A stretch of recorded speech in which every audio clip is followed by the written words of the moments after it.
São 8 horas mais 25 minutos, 8 horas 25 minutos, estamos de volta aqui no nosso Depois do Café, o Rádio Jornal de Montes Claros é Notícia. Vamos abraçar aí os nossos teleouvinternautas que estão conosco. Olha, abraçar aqui a Viviane Mota, a Renata Hartmann, nesse momento da cidade de Viamão. Vocês já foram em Viamão? Perto da região metropolitana de Porto Alegre? Não, nunca fui em Viamão. Moço, para. O Hélio Giovanni, né? O Júlio César. Você já foi em Viamão, né, Hélio? Não, para. André Camila, a Arlinda Silva, o Farley Barbosa, o Jackson Rodrigues, amigo do meu querido Paulo Marzola aqui, Gessimar Gomes, o Valmival Santana, e depois a gente vai mandando mais alô pro pessoal que tá aí com a gente. Nós estamos aqui nesse momento com o doutor Luiz Henrique Aquino, que fala sobre a síndrome, não tem síndrome não, fala sobre a TDAH. PC, a pergunta e a palavra é sua. Doutor Luiz Henrique, a gente vê que nas escolas, muitas vezes, o foco das escolas particulares, algumas são exceção, mas muitas delas chegam num certo ponto que passam a priorizar só aqueles alunos que têm a capacidade de passar no vestibular e que vão garantir boas propagandas para aquela escola conseguir novos alunos, num sentido até mercantilista um pouco óbvio, mas um pouco desumano com aqueles alunos que não conseguem um êxito de outros. Então a gente vê, até na sua profissão, o senhor pode ter até passado por isso. Você vê as escolas, por exemplo, fazendo muita propaganda do aluno que passa em medicina, que é um curso mais badalado, mas a escola não faz, por exemplo, propaganda do aluno que passou em jornalismo, que foi o meu caso. Enfim, você acha que essa situação que as escolas fazem, elas tendem a agravar transtornos como TDAH? Então, alguns pontos, se a gente for pensar nessa situação, não só o TDAH, todos os transtornos, a gente tem um estudo que mostra que 20% do desempenho escolar depende do autoestima, depende do autoconhecimento e ficar animado com o conteúdo escolar. Tem um estudo muito interessante sobre o TDAH, que ele uma parte importante dele é o tratamento medicamentoso. Então é dar um medicamento e ver a resposta que melhora a atenção realmente daqueles que estão indo mal. Então uma analogia que a gente faz bem chocante, assim, mas para a pessoa entender, é igual a pessoa tá com cadeira de rodas, você fala, levanta e anda. A pessoa que tem o TDAH grave, você fala, presta atenção. Ele não tem atenção. Então, em alguns casos, a gente tem que dar medicamento. E aí esse estudo, ele veio falar o quê? Dava a pílula e dividia entre grupo placebo, que é a pílula de farinha, e a medicação. Quem recebia a pílula de farinha, mas a mãe insistia de melhorar o estudo, melhorar o ambiente, na escola começava a pegar essa criança e melhorava 20%. Então 20% é só nossa confiança de falar, tá indo certo, você vai melhorar. Então a gente fala aqui no tratamento, isso a gente chama de reforço positivo, ele é importante. Evitar às vezes de rotular a pessoa, né? Você é sempre assim. Isso é pesado, né? A pessoa está em tratamento, como que ela vai mudar se ela recebe?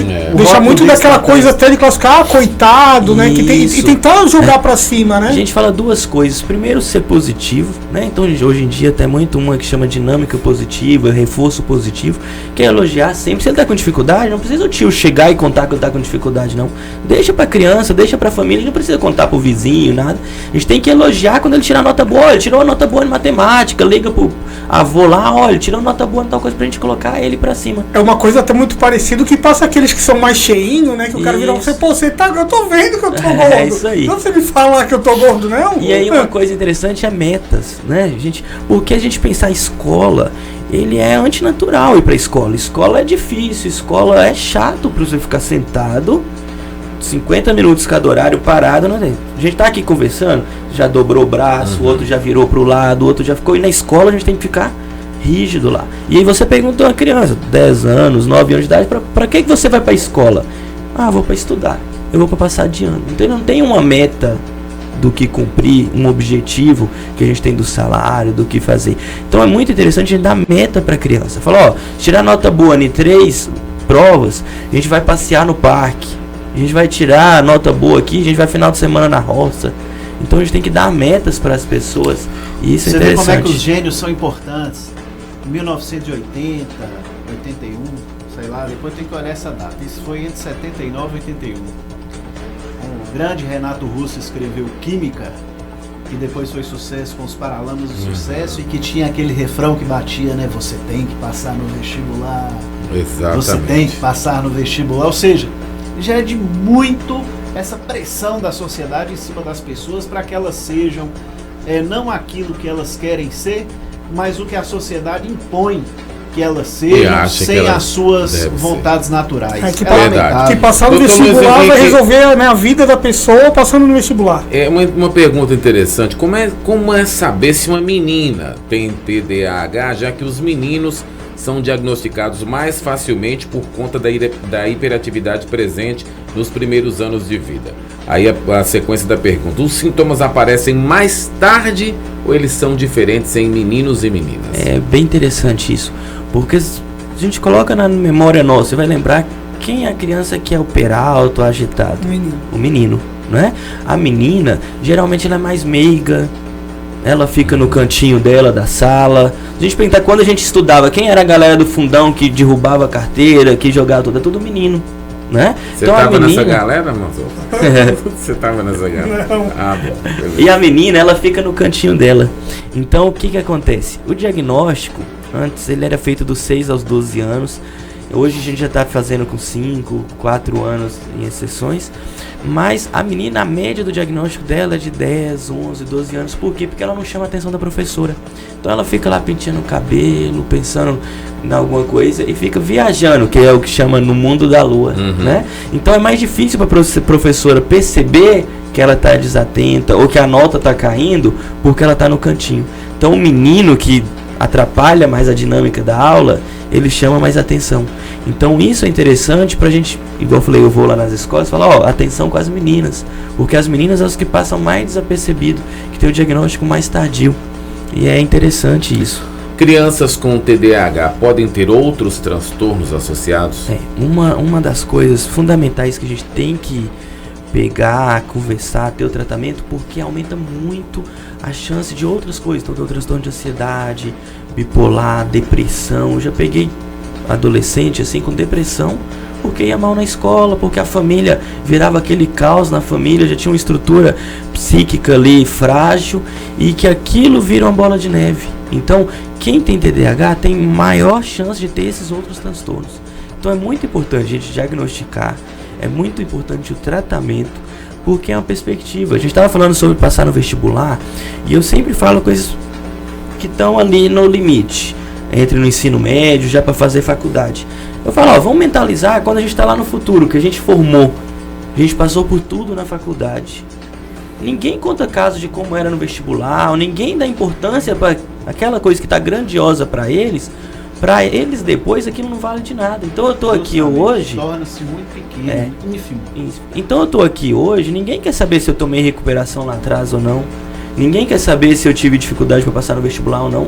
A gente quer saber qual profissional que a gente tornou, o que a gente construiu nessa estrada, né? Então a gente tem que pensar lá no final da estrada qual a pessoa que a gente quer ser. Muitas vezes uma pessoa tem sucesso acadêmico, mas na vida profissional, no dia a dia, ele não consegue lidar com a sociedade, com a demanda daquilo. E ele falou, era o mais adiantado da sala, mas não teve sucesso.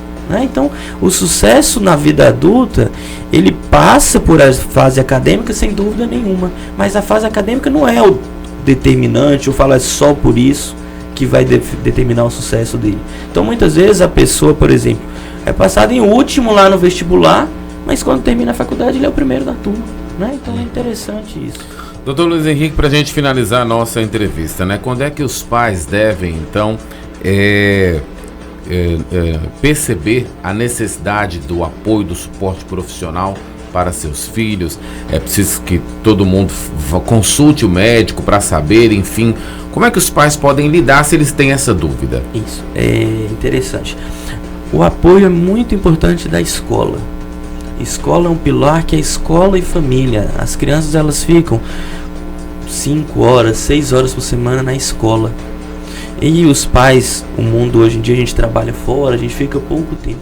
Então a gente tem que ter uma abertura, um diálogo muito importante com a escola. gente tem que falar, ó, ele tá com a nota baixa, ele tá caindo o rendimento, o que que tá acontecendo na escola? Então a gente tem que ter uma parceria com a escola.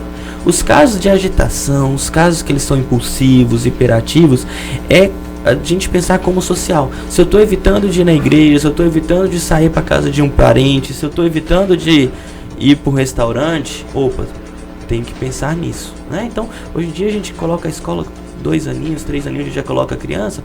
Eu estou com dificuldade em casa com isso, eu vou na escola. A escola fala, ó, eu também estou com dificuldade nesses pontos, então a gente tem que procurar ajuda. O diagnóstico precoce, o diagnóstico quanto mais cedo, a criança vai bem. Então tem muita criança que tem o TDAH, mas que vai bem na escola, que não precisa tomar medicação ou que toma por curto tempo. Então foi revolucionário agora em 2016 no Canadá. Eles fizeram um estudo de 10 anos. E eles viram que as crianças que começavam o tratamento em torno de 6, 7 anos, eles usavam menos medicação, tinham mais sucesso acadêmico do que quem tinha o diagnóstico depois dos 10 anos de idade. Então se a gente pensou nisso, eu falo, a gente tem que pecar por excesso, a gente tem que conversar na escola, ir atrás, porque o diagnóstico quando é novinho, ele é fundamental para o desenvolvimento da criança. Muito bem. Doutor Luiz Henrique Aquino, nós teremos muito mais a perguntar, mas infelizmente nosso tempo está esgotado. A gente quer agradecer muito ao senhor por ter vindo prestar esses esclarecimentos importantíssimos para a sociedade, né? O nosso programa vai continuar gravado e a gente vai replicar esse programa, porque a gente sabe que é muito importante hoje que os pais tenham essa informação para poder perceber alguma coisa dos seus filhos. Muito obrigado pela sua participação, doutor. Ótimo. Obrigado pelo convite. Eu fico muito feliz de ter a oportunidade de falar, porque, igual eu falei lá atrás, é aqui que eu consigo chegar na sociedade como forma de ajudar, de falar, ó, procura isso, o que a gente pode melhorar, né? Então, obrigado a todos vocês pela abertura do tema. Eu acho que a gente desenrolou bem aqui, foi uma conversa bacana, então, obrigado a todos. A gente que agradece, nós vamos para um breve intervalo. Daqui a pouquinho o nosso analista político vai dizer aí qual é o retrospecto, né, dos 6 meses do governador Romeu Zema em Minas Gerais. Ô, Nerlan, oi. Não podia deixar o convidado ir embora, senão tem que saber. E o coração bate para algum lado, cruzeirense, atleticano? Cruzeirão cabuloso. Leila estava equilibrando. Leila subiu no telhado de novo. Tá certo, bico do urubu. Vamos para um breve intervalo, daqui a pouquinho a gente volta.